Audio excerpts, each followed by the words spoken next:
an auto supplier to a world leader in power management. The stock is up about 40% from 2 years ago. Joining us now, Eaton Chairman and CEO Sandy Cutler. Our guest host, Ohio Senator Rob Portman, is here as well. Sandy, when we used to talk about Eaton, a lot of times we'd almost talk like it was a Rust Belt proxy, and it's really not fair anymore.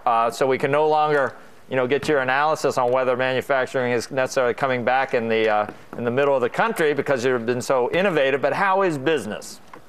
Well, I think as we've watched this whole economy and listening to the themes you've talked about, it's better than it's been. But clearly, this recovery has been slower.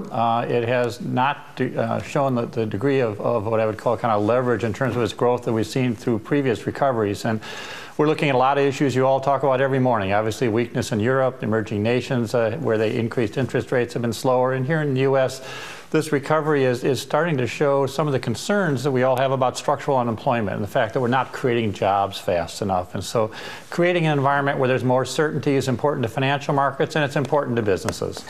Is it possible to insource? Is that a theme that we could, as a country, that makes sense, or does it have protectionist overtones? You just have to go where it makes the most sense globally.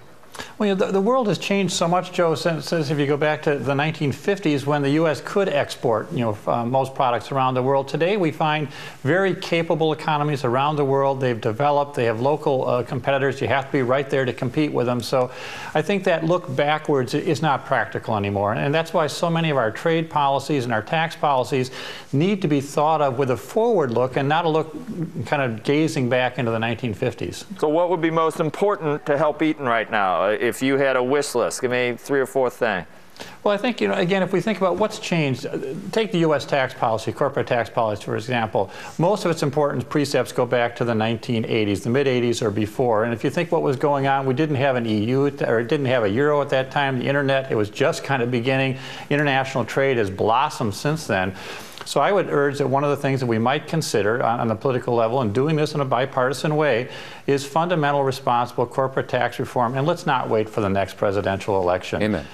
We have too high a domestic rate, and we have a thoroughly uncompetitive international tax regime that is really reflected or paralleled only by about 4 of the 30 OECD countries. So the vast majority of the world has moved to a far more competitive territorial tax system. So that's the main problem you have right now. Would you give any credence to what we keep hearing about uncertainty, that tax policy, Obamacare, that is causing companies like yours to put off long-term capital investments? Or is it just demand for you? If demand picked up, wouldn't you do what was needed to meet that demand? I think the question is where you'd put the asset, though, Joe, and that's the real fundamental concern we've been talking about over the last 3 years. Between increased regulation, lack of clarity about where tax policy is going, additional costs to hire employees in the U.S., we've created an environment that is not particularly friendly to business here in the U.S. And even more than that, what it's done is it's created a level of uncertainty that I would call a disstimulus that has really caused people to hesitate about putting major investments in here. Most of our customers have 10, 20, 30-year timetables when they make an investment. They can't put investments in the ground not knowing if we're going to have a significant change in tax policy or environmental policy. Sandy, can you speak to a specific instance where your board or your management team said, you know what, because of this regulation coming down the pike or what have you, we are going to do X instead of Y? Or customers, you or any of your customers that aren't ordering from you. Well, we've got large customers who have been looking at multi-billion investments where they've decided that they can make that investment now or they could make it 2 or 3 years from now, and they've decided to push it out to see what happens, let's say, with just this broad issue of corporate tax reform as an example. What happens with additional regulations at this point?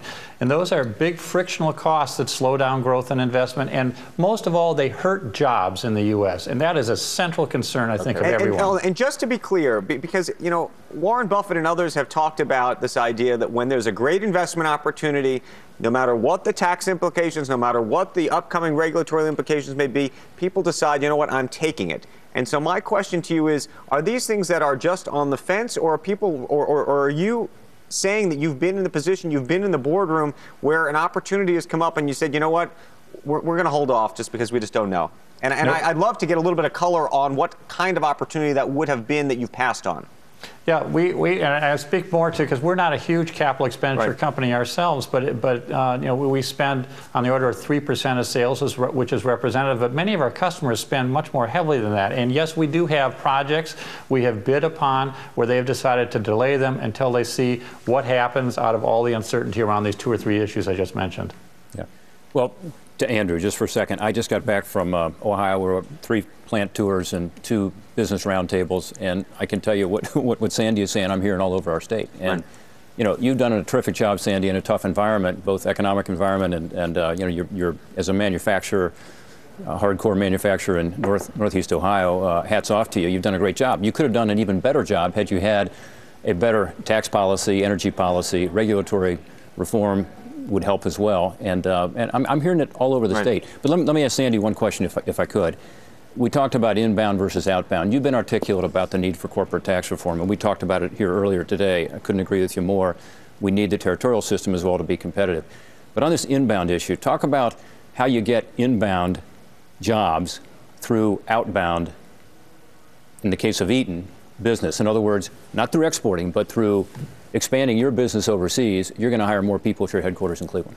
There's absolutely no question about that. Is that, you know, and I think this is perhaps one of the big misunderstandings when people talk about trade. Is trade good for U.S. workers? Absolutely it is, and really in 2 senses. First of all, if we create a job in a foreign country that's in one of our international businesses, we have supervisory jobs that are back here at our headquarters and in our U.S.-based other operational headquarters, where we add jobs there as well. It may be in areas of fundamental product planning. It may be in areas of coordinating pricing around the world. It may be working on logistics. But we end up adding more jobs in the U.S. when our business grows abroad.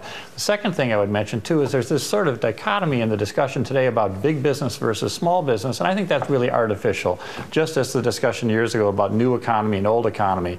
You know, big business spends about 24 cents for every dollar we spend with small business.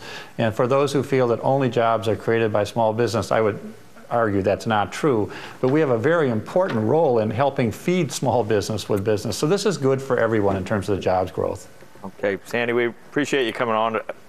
That river is burning behind you. No, I'm kidding. There's a little. We still have this thing with Cincinnati, Cleveland, right, Rob? Don't we? No, I love Cleveland. He's a senator for the whole state. I lived in Cleveland as a kid. There is a great beer, though. Great Lakes Brewing has a Burning River beer that is fantastic. I've seen that beer. But I can't help you out with the Browns, though, Sandy. But give it some time. Thank Go you. Indians. I love Cleveland. I love it. I cannot say enough about Cleveland and Rock and Roll Hall of Fame, and I love Sandy, and I'm taking it all back. Okay, coming up, we're going to get the latest buzz from Wall Street, and then next week, maybe a short week for traders, but it's a huge week for earnings. We're going to get reports from Citi.